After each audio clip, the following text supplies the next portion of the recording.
हाय, कसे आहात तुम्ही सगळे? मजेत ना? मजेतच राहा. मी भाग्यश्री तुमचं आपल्या चॅनल मध्ये स्वागत करते. सकाळचे 10 वाजले आहेत. आंघोळी वगैरे सगळ्यांच्या झाल्या, चाय पाणी झाली आहे. आज माझी स्वयंपाकाला सुट्टी आहे, पण त्याच्यात बदले मी आज पाणीपुरीचा बेत करणार आहे आणि आज पाणीपुरी मन भरून खाणार आहे. म्हणजे चला तुमच्यासोबतही मी शेअर करते की मी पाणीपुरी कशी बनवते, काय काय नाही ते व्हिडिओ लास्ट पर्यंत नक्की पहा.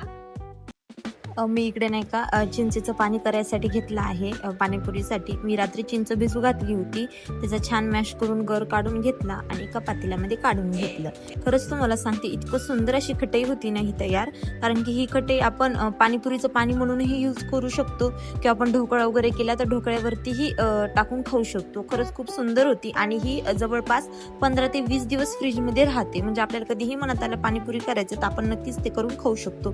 त्यानंतर मस्त असा गरम गरम इकडे मी चाय घेतला आणि त्यानंतर परत खटईकडे आले, त्याला छान उकळी येऊ दिली आणि त्याच्यानंतर त्याच्यामध्ये छान असा गावरान गूळ टाकून दिला. गूळ आपल्या चॉईसनं टाकू शकतो, आपल्याला जास्त प्रमाणात गोड करायची का कशी. मी हिशोबानं गूळ वगैरे टाकलं आणि त्याला छानपैकी मिक्स करून घेतलं. त्यानंतर मग हे तिला खाली फिरून घेऊन आले. त्यानंतर मग मी उवीला मस्तपैकी असं स्वीट बटाट्याचं सूप केलं, तिला ते खूप आवडतं आणि ते तिला मग मी नादी लावलं, सूप खाऊ घातलं आणि किती एन्जॉय करते ती सूप खाताना. तिची फेवरेट डिश असली की ती आनंदानं खाते आणि फेवरेट नसली की ती आपल्याकडे तोंडही करत नाही, तिकडे करते ती तोंड. आणि त्यानंतर मग मी याच्यामध्ये 3 छान डेट्स म्हणजे की खजूर टाकले. खजूर टाकल्याच्या नंतर जी आपली खटई आहे ती खरंच खूप सुंदर होती. मी त्याला छान मिक्सरमधून काढली आणि त्या खटईमध्ये ते 3 खजूर टाकून दिले आणि त्याला मस्त छान मिक्स करून घेतलं.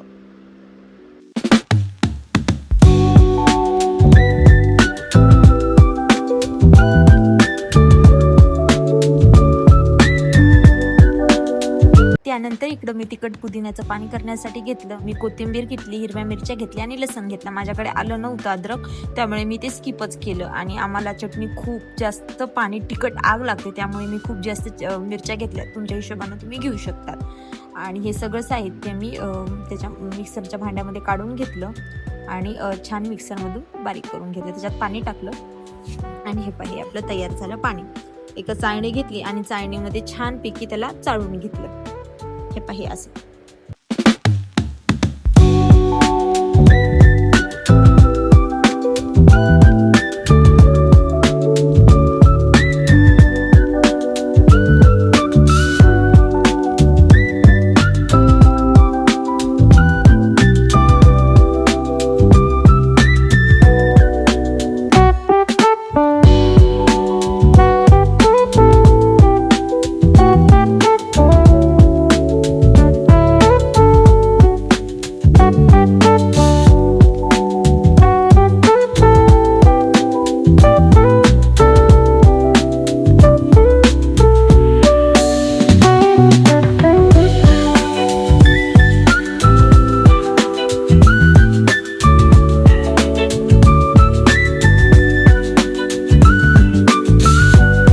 आपलं तयार आहे मस्त तिखट झणझणीत पाणी. खरंच तुम्हाला सांगते खूप सुंदर झालं.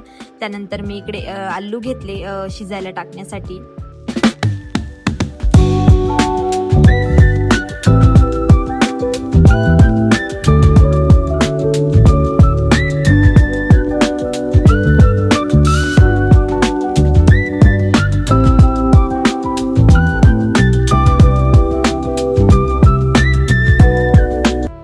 इकडे मी भांडे घासलेले भांडी होती ती लावायची राहिली होती आणि मी ते सगळे लावून घेतले.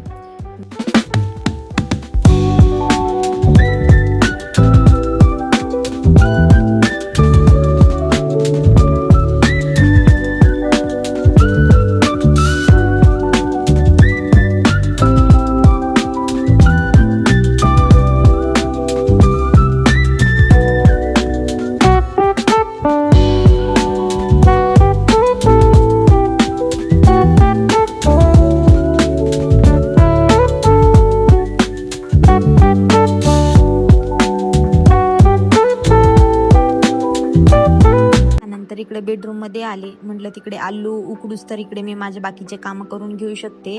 आणि इकडे मी माझी पूर्ण बेडरूम क्लीन करून घेतली, कारण बेडवरती खूप जास्त पसारा झालेला होता. तो पूर्ण घड्या वगैरे घालून पूर्ण मी म्हटलं बेडरूम क्लीन करून घेता येते.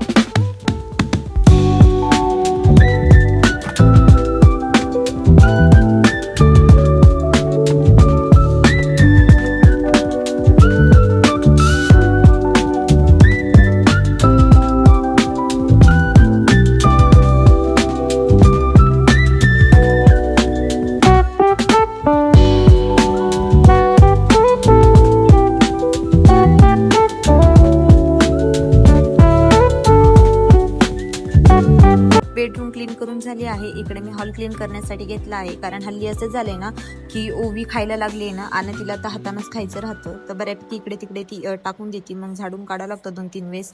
आणि इकडे मी बाल्कनीमध्ये गहू वाळवण्यासाठी ठेवले होते. ऊन पडतं चांगलं आणि मी ही काल बाल्कनी क्लीन केलेली. खरंच आज किती सुंदर दिसत आहे, तुम्ही पाहू शकता.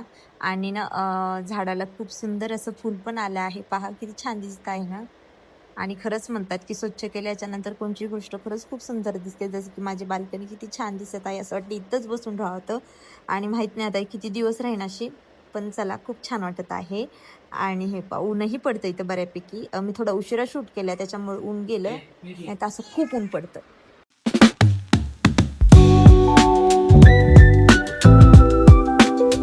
आणि इकडे ओवी मस्तपैकी छान झोपली होती. तोपर्यंत मी इकडे माझं तिखट पाण्यामध्ये मसाले वगैरे टाकायचे राहिले होते, मी ते टाकून घेतलं. याच्यामध्ये मी मस्तपैकी तिखट पाणीपुरी मसाला टाकला, हे पाहे एव्हरेस्टचा. आणि त्यानंतर त्याच्यामध्ये थोडंसं आपलं नॉर्मल मीठ टाकून दिलं आणि काळं मीठ टाकलं. खूप सुंदर होते आणि खूप छान पाणी झालं होतं. आणि त्याला छानपैकी मिक्स करून घेतलं.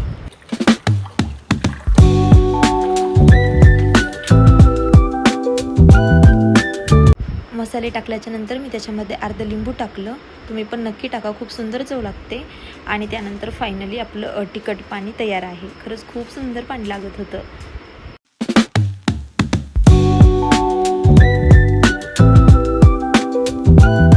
पाणीपुरीच्या तिखट पाण्यामध्ये मी आपण केलेली खटई टाकते, कारण की खटई टाकल्याच्या नंतर खरंच पाणीला खूप छान चव येते, जेणेकरून आपल्याला गोड पाणी वेगळं घ्यायची गरज पडत नाही. पण ज्याला खूपच तिखट लागेल ते साईडला पाणी घेऊ शकतो.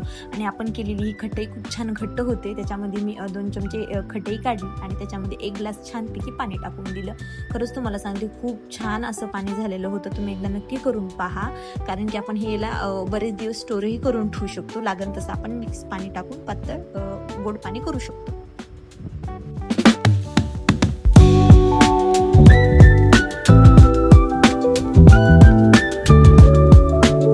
त्यानंतर मी इकडे पाणीपुरीच्या पुऱ्या तळायला घेतल्या आणि खरंच तुम्हाला सांगते इतक्या सुंदर पुऱ्या होतात माहिती का, फुगून खूप मोठ्याच्या मोठ्या होतात. आणि मी हमेशा ह्याच पुऱ्या आणते. विकतचं जे आहे तर पॅकेट असतं तळलेल्याचा मी तो आणत नाही, आणि तो परवडतही नाही म्हणून खाण्यासाठी. हे एकदाच आपण पॅकेट जर घेतलं ना तर खूप पाणीपुऱ्या येतात त्याच्यामध्ये, आपण कितीही मन भरून खाऊ शकतो. ह्यांना मी पाव किलो आणायला लावल्या होत्या आणि पाव किलोमध्ये खूप जास्त पुऱ्या झाल्या. तुम्ही पण एकदा नक्की असं खुल्या पाणीपुरीच्या नक्की घेऊन येताल पुऱ्या.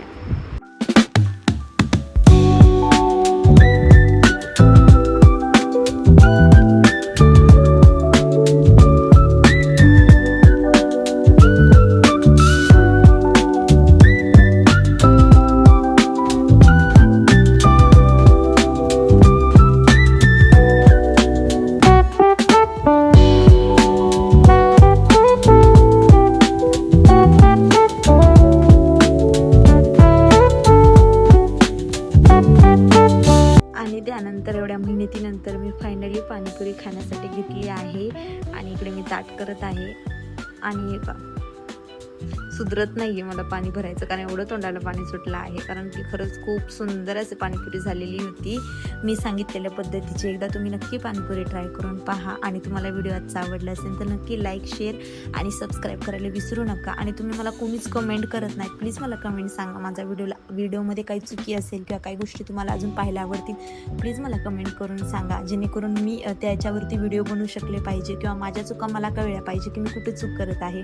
प्लीज तुम्ही मला कमेंट करून नक्की सांगा की व्हिडिओ कसे बनतात काय, जेणेकरून मला अजून प्रोत्साहन मिळेल व्हिडिओ करण्यासाठी. आणि हे खरंच पाणीपुरी खूप सुंदर झाली होती. तुम्ही एकदा नक्की ट्राय करून पहा.